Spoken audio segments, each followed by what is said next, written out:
Hello everyone, kumusta ka na?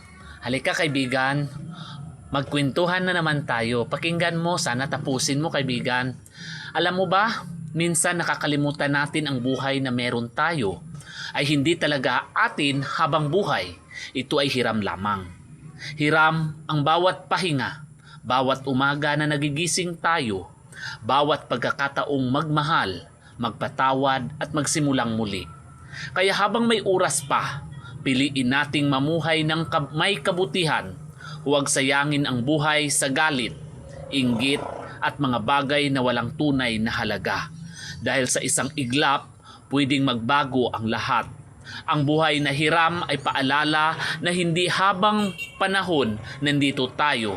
Kaya mahalin mo ang pamilya mo, pahalagahan mo ang mga taong totoo sa iyo, at higit sa lahat, ilapit mo ang puso mo sa Diyos dahil darating ang araw na ang buhay na hiniram natin ay kailangan ding isauli.